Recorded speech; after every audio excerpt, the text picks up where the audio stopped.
I'm taking over, that's a promise, not a threat. Uppercut season off top, you stop breathing. And then we got Top Rank, where Top Rank actually is supplying some pretty damn good fights. Of course, now the main event, of course, is the step up for Richard Torrez Jr. to face Guido Vianello.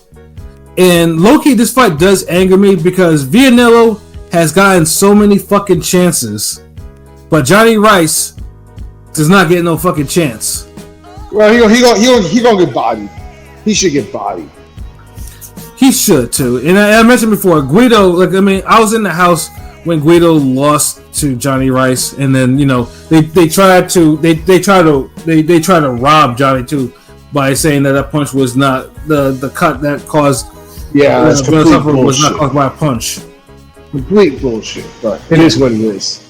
Yeah. And I still have my reservations on Torres, but I do too. Guido's not at the level where I'm worried about him. But I will say it's heavyweight boxing, and Guido has looked better, since that Rice fight, and we against Cans. No, I mean Magnum, Magnum was I guess, but this is somewhat his true step up test, and me as well. I feel like I always felt like because I also saw Jalalev knock him out cold in the Olympics or amateurs. That's Jalalev. Guido is not Jalalev. But I'm just saying the way he fights, the way Torres fights and comes in, it looks like he might get knocked out eventually soon. So it makes it intriguing in that regard because his fighting style, he seems open for a knockout, but it hasn't happened because he's faced. Yeah, and truthfully, I thought Vianello would have gotten cut when he lost to Ajaba. I mean, that was a hard fight. I mean, that was a really really good fight. They threw him a bone with the Ajagba fight, and he looked good. I thought if he got knocked out in the Ajagba fight, they would have cut him. But since he showed improvement in that Ajagba fight, they probably kept him around. Yeah, but it's like so that's what part of the reason why we're getting this Torres fight. And that's Torres is like I said, his Torres to me seems like he should be a cruiserweight. Like I mean, because he's a small heavyweight. He's a really small heavyweight to me. I don't know. But it's time for Torres to get stepped. No, I agree. He's kind of a shorter, smaller heavyweight. But he's the only American hope we have. So let's go. He's compact for the weight. I'll say that. I will say, Usyk kind of conquering the division gives me hope that smaller, some of the smaller heavyweights can have success. You know what I mean? Since Usyk is kind of, he's 6'3". I mean, he's on the smaller side, but I haven't come away feeling like he's too small for heavy. I mean, because he's not. I mean, I think because he's like in the 215s or whatever. Like he's somewhere around there. But he's a compact 215. Like he's not stringy or like anything like that. So I don't know. That's just me. Whereas Guido, because I've been around him, is a big fucking dude. Like, so it's like, But hey, like I said, I mean, I'm all for big for nothing, but whatever. Yeah. I still remember, like, I still can't forget the way, like, him and his peoples were staring me the fuck down. Like, they were not friendly. Well, at least Guido kind of like, I think Guido kind of read me a little bit and just like, okay, he's kind of harmless. But his peoples were looking like, if I said I did the wrong thing, they would have wanted to throw hands with me. Like they were not happy. Oh man, but yeah, no, Guido. I think it. But I do think it probably is one of those Jahai Tucker type fights where if Guido gets knocked out brutally by Torres, then that's probably the end of his top rank career. Top Rank will probably cut him. But I mean, basically, especially if he like. I mean, we'll see if he puts the cherry on top of Torres with the body. So we'll see. Yeah. So I mean, so do we think? So yes, I think he knocks him out. I think he stops him. 7th round. For some reason, I'm thinking this will go to the cards. This will be a decision. Like I said, Vianello, he's a hard. I mean, he can hurt him, but I think he's a hard guy to kind of stop. I think he'll actually take him to the distance. But I think Torres has a style to grind him down, pause, and get the stoppage. But we'll see. What about you, Pilot? I got let's go America. So I'm going with Torres for a knockout in 5. I don't really know. I think Guido's a tough. Guido could knock Torres out, and I wouldn't be surprised. Just because he's not tested yet. So, but I'm gonna roll with Torres, and I think he's ready for the moment. This could be his breakthrough moment. Like if he gets a nice little viral KO, because he has that kind of he has like that swag or whatever, like that. Like, seems like MMA fans, he does that cool bro swag, like I think white people. I think he could cross over in a sense. Surfer boy swag. Yeah, the Porter mustache and just like I'm just saying like he has that kind of like the MMA fans. The Dirk Diggler look. Yeah, the UFC fans love this guy. The UFC fans. Who he reminds me of a little bit? Matt Riddle, or Riddle from WWE kind of. He has that kind of like not as insane though. But not as drugged out. But so unfortunately, Jerry Anderson, isn't. We don't know. It's on limbo. So I'm hoping Torres can get a knockout and make a name for himself. Because I will say, I felt like the 3 Americans getting knockouts was a good sign for Top Rank last week. And I think maybe they saw how Keyshawn got these knockouts, and now they're like some of these other guys are like, okay, look at the love Keyshawn's getting. I want to be like that. So I'm thinking Torres might do the same and get a KO. I think he might be ready for it. Yeah, no, let's say it's a really good fight, and then the co-main itself is really good too. I'm actually surprised too. We got Lindolfo Delgado facing Elvis Rodriguez in the co-main. That's actually a really great fight. Very, very, very good fight. Yeah. Delgado is still undefeated though, and Elvis has been looking a little shaky since he's come back to Top Rank. That's that Bone Thug song, Crossroad. That's a real good fight, and we'll figure out who's actually. We'll figure out because Delgado's a guy that's kind of like on the Barboza shit, where like you've been kind of like one of the stronger guys at 140 on your stable for a long time, but you haven't really got over the hump. Yeah, and even though it's not, dude punches hard as fuck. Yeah, he punches hard. He punches hard. He's a little bland in terms. He don't speak English. That's not really a big deal. But yeah, he's Mexican. Something about him. He just hasn't really. Because he got a lot of hype. Remember, there was that fight with Delgado versus Aguilar a couple of years ago, 3 years ago, maybe. Now. Yeah, that was a dope. And that was like fight. I was hyped for that fight because it was 2 undefeated, Mexicans at 140, and obviously he stopped him or he won that fight by decision, maybe, but. He just hasn't got past that level since then. It seems like, but this fight should be telling of who's going to be a player at 140, maybe.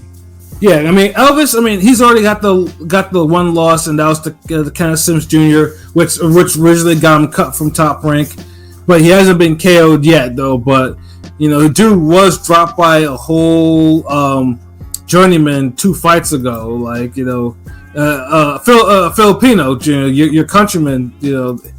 Nearly had him out. That shit was that shit was hell. And I remember Elvis was kind of like spooked after like the 3 or 4 rounds. He was like, okay, I gotta tighten up because dude was getting hit too damn hard. But yeah, no, if for some reason I think Delgado will definitely pull it off. But I don't think it'll be a KO. Like I think he'll probably grind him down to a decision win. But it should be a good. I think they will throw hands. What about you, Pi? What do you think?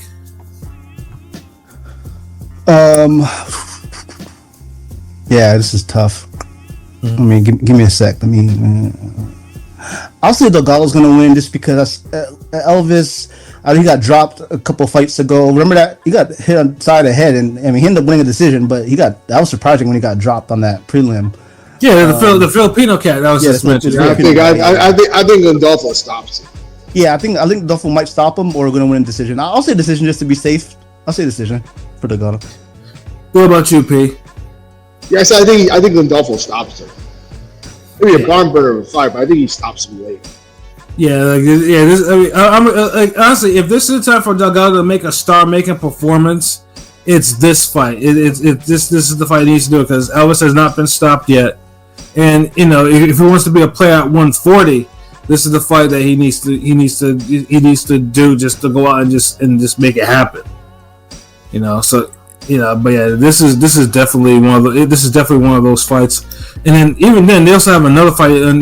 They got Abdullah Mason, and now Abdullah was supposed to face Giovanni Cabrera, but I was really looking forward to that fight. Oh yeah, me too. I was looking forward to that fight. Once Cabrera pulled out, it just fucking took all the sales out of that. And it kind of like stopped some of the Abdullah not hype, but like the trajectory. You know what I mean? Because that fight is that guy is. Cabrera been in fights with guys we know, legit guys we know, so, and that would have been more than likely. I assume Mason was going to body him, and that would have been a nice way to level up. But now he's fighting. I don't even know he's fighting now. So it's like yeah, I mean he's fighting Carlos Ornelas. I think that's how you pronounce it. And then the only thing about him is he actually lasted a difference with Rafael Espinoza, and didn't get KO'd by him. So it's like. I get, 28-4, 15 knockouts, but it's clear not Cabrera. This Cabrera is actually, he's kind of established as someone that that would be a good victory for Mason. But I get it, you want because they want Mason to be active, and I don't blame them. So yeah, for sure. After this, as long as he's staying busy, it's not. It's not a problem. I'm interested to see how he weighs in. Cause I know people talk about how he's Muslim, so he covers up. I think he might need to move up in weight soon. So let's see how he weighs in. Okay. I don't think it's the. Yeah, I don't know about all that. Yeah, honestly, because he's young. He's like 20. Like, I know. But I've been around him enough times to I've never felt like he was too big for. No, he has a frail like build, but he has the same exact measurements as Boots and Bud, literally like 5'9", 74-inch reach. So it's like, I don't know. The last couple weigh-ins I've watched him, he looks like he's struggling to make it. So that's all I'm saying. He's not 5'9". All right. So Thursday or Friday. If something with the weight, I'm gonna say I told you so, P. That's all I'm gonna say. Yeah, I'm sure you will. Yeah, I've never gotten the drain. Like, he's 20 years old. Like, 20 years old, they can run on the treadmill for like 3-4 miles. Yeah, he's still filling out. Pause. He's still growing into his body. So I don't think it's to that point yet where it's like, oh, he needs to move up. Yeah, let's say we do can run 3 or 4 miles. I hope not. I'm just saying I've seen him. The couple of last wins were kind of suspect in this sense, so that's all I'm gonna say. So let's say we do can run on a treadmill and lose like 5 pounds. Now that's where he is right now at his age. Like he's good. He can make weight. Like I'm not worried about him making weight. It is more or less just to make sure that because he doesn't get chin checked unexpectedly. I think that's just the thing, but. He's still in the 20 fights though, so it's all can be corrected. And then we also got Jahai Tucker on there, the one at Top Rank. They be trying to get rid of him. They be trying. Lord knows they be trying. But Jahai Tucker's been fighting. Dude has 9 lives. Yeah, dude. Dave's like, no. We need he's fighting a decent name. He's fighting UK cat Troy Williamson, who. I think he lost to Josh Kelly, but he was kind of had some buzz. So it's a decent fight. Jahai, Jahai. Yeah, Troy Williamson. I remember him basically on the old, on some of the older. Did Josh Kelly KO him? I forgot. It was a decision. I forgot. No, it was a decision. But I remember too. He knocked out Ted Cheeseman. Ted Cheeseman was probably the star of those Mandingo cards that Eddie used to have because. That dude could not avoid getting into wars. And I remember Williamson knocked him out brutally. Like it was one of those brutal. It was a highlight reel knockout. And and like I said, so this is a good type of opponent for Jahai Tucker. Jahai Tucker can win this fight, but I wouldn't be surprised if Williamson also. Is that 160 or 154? What's it at? The weight? I'm pretty sure it's 160. I could see this being I could see this being the best fight of the weekend. There's a lot of fucking boxing. There's pro boxing. I think it's a really good scrap where Tucker just eats it. He just scrapes by. I mean, because Tucker, I think Tucker got a KO his last fight. He's still up and down, Tucker. I know he started at welterweight, then he blew away, and yeah, which is why this is going to be the down. Well, I don't want to say it's going to be the down, but it's going to be a tough fight. Wait, did Tucker catch an L? I know, or he got an L, right? What? Does Tucker has a loss? Jahai? Yeah, he has a loss. Yeah, he had a loss, and he got the draw. Yeah, he got the loss and the draw. Okay. Yeah, 'cause he lost to Nicholas Flaws like a couple years ago. Yeah, he did. Yeah, Flaws was supposed to fight this weekend against Maestro, but that was a long time ago. Yeah, but then he got that draw, but then he got that impressive knockout, right? So it's like he's so inconsistent. So he's a wild card in terms of like we don't know what Jahai's gonna show up, I guess. Yeah, I mean, I was there in this last fight like, when he got the impressive knockout, so I was there. It was, it was good, but the Jahai Tucker thing, I think now he fights that he knows his career's on the line. So this is probably I wouldn't expect anything less against Williamson. Like he's gonna fight. Either like that or get ready to learn pro box, nigga. Get ready to learn pro box. Pro box or OTX, whatever. Yeah, just like Haven Brady, and the rest of them. And then that big giant motherfucker that they got rid of, the 6'9" dude. Oh yeah. Duke Reagan ain't boxed since then. His boring. Yeah, Duke Reagan, I don't know what. Yeah. Yeah, he was so boring to watch, bro. I'm sorry. Like I was like, oh my god, he was boring. Yeah, no, but I mean, like I said though, but I mean, I admire boxers that put effort into their fights. Like, yeah, he was like, okay, yeah, you want to cut me, fine, then like, I'm gonna make it difficult for you to cut me. Shit. Yeah, exactly. And I appreciate Top Rank. I know that there's a business model that captures guys from getting to the next level and everything. But in terms of building, prospects and stars, they're the best to do it. Mm-hmm. And I know Eddie's been doing a decent job of signing some young guys, but Top Rank has all the blue chip young, really American and whoever prospects. I like seeing it how it happens. I like seeing these guys, becomes, seeing them from the beginning becoming stars. Or falling off, going to another promotion, building yourself back up. It's part. It's Yeah, I mean, Top Rank. I mean, obviously, if you're doing something, they brought back Elvis Rodriguez. So, I mean, who knows? Like, who they might bring back in the future as long as they buzz or they have some sort of momentum behind them. Yeah, let me look at Albert Bell. Albert Bell was really boring on Top Rank. He was like a Duke Reagan ass nigga. Then he's been getting knockouts nonstop. Maybe it's the level. Maybe he's on all these little cards. It's not the same level, but Albert Bell built himself back up. He didn't, and he hasn't lost. He didn't even lose. He still got a 0. Right. Yeah. So Top Rank. I mean, Top Rank is like there's some really good cards this weekend. But yeah, just to briefly mention the Pro Box one, it's a shame though that Flaws got injured because he was supposed to face I was looking forward to that, bro. Yeah, I was looking forward to that too. I was trying to see, because 147 is kind of heating up now. You know what I mean? We got Boots Ennis next week, Stanionis, and this one would have been three kind of somewhat important welterweight fights in a row. 3 weeks. Right, exactly. So yeah, I was really looking forward to that fight too because Maestro is a whole fucking clown. And Flaus he beat my boy fucking the guy what's his fucking name? Oh my god, he had an impressive win on Pro Box against that nigga that beat Ramos, but he's a pretty good fighter, and Maestro even though he had that fucking gift, he did body Trayvon Marshall, so he bodied that kid. So that might. I mean, low-key, that might have been bad matchmaking. that was too early. That was too early. Yeah, that was too early. Unfortunately, and probably you must be talking about Christian Gomez. No. Hold on, let me look it up. Or Luke Santa Maria. Santa Maria, that was my boy, dog. That was my boy. Yeah. But and then Flaus just fucking bodied him. I was surprised.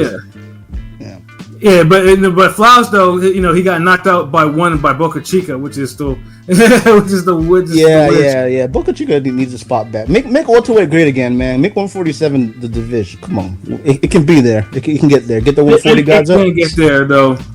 But I mean, like I said, Pro Box, has like I said, I mean, they're still moving forward.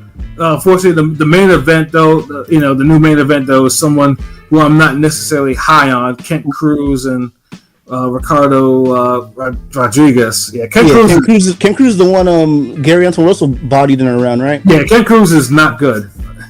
He's not good at all though. But You know, you have Mike Williams versus Antonio Moran, which is a good fight, and then Gio Lopez versus Rene Alvarado, which is also a good fight. You know, and then you have some old familiar names we just mentioned, like Haven Brady and Dante Benjamin. They're both. Oh, my boy Dante Benjamin, man, he got that draw on Top Rank and that's cut. That's fucked up. Yeah. It sucks because like, goddamn, they're both. I mean, Haven Brady, like we know why because dude had Brady, but I'll say Brady at least tried. He doesn't have the pop. Brady, I think he might still be with Bozianis, but Brady tries. He just don't have that pop. You know what I'm saying? I'll give a guy props if he tries. Like even like a guy like Kenny Sims. Kenny Sims will have pop, but his fights are entertaining because he goes for it. You know what I mean? Yeah. Whereas Dante Benjamin had pop, but when he had that draw, they said like, no, this ain't good. Like you're out of there. that was crazy because I had high hopes, not high hopes, but I thought Dante Benjamin, you know, was gonna be decent at light heavyweight. He still could be, but yeah.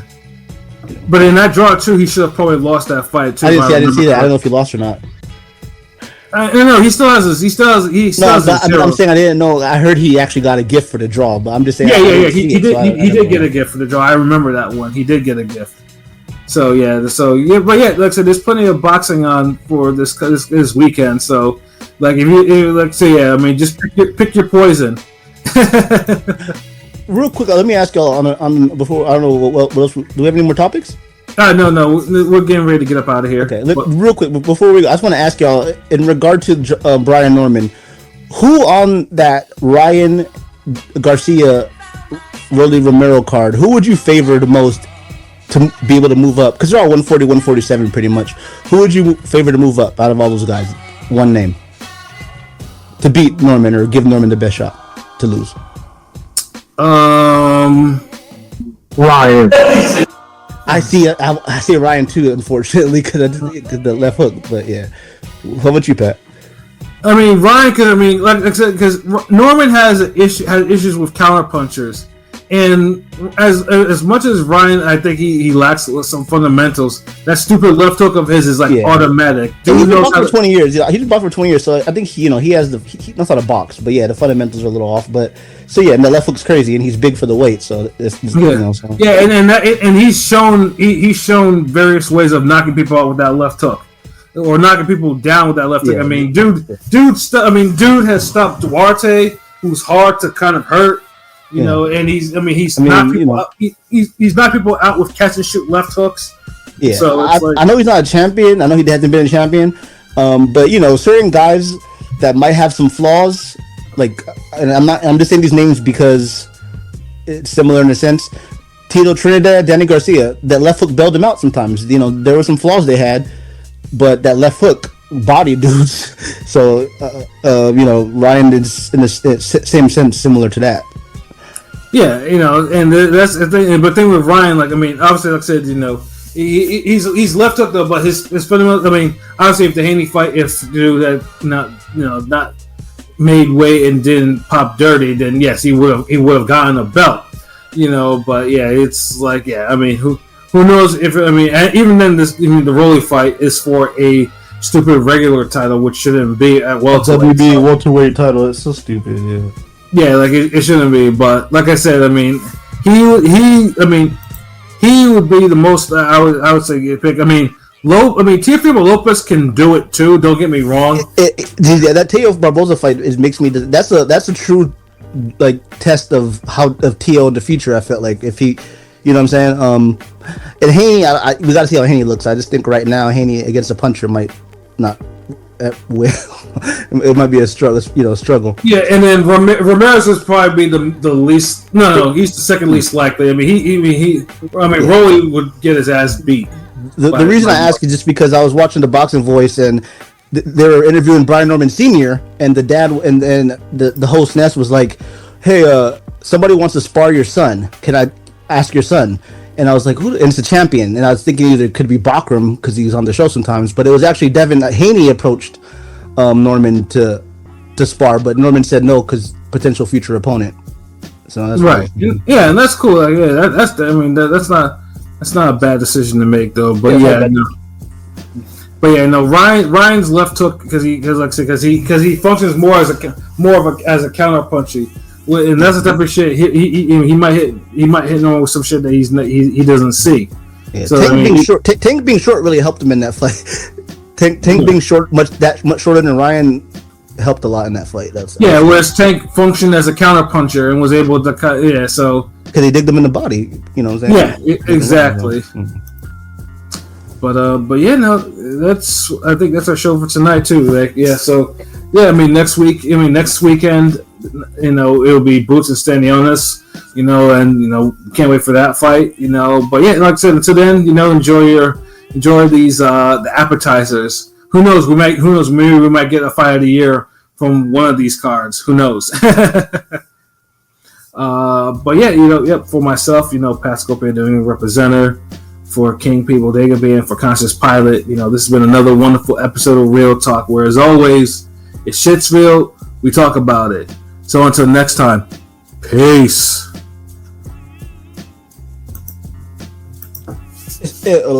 Sorry.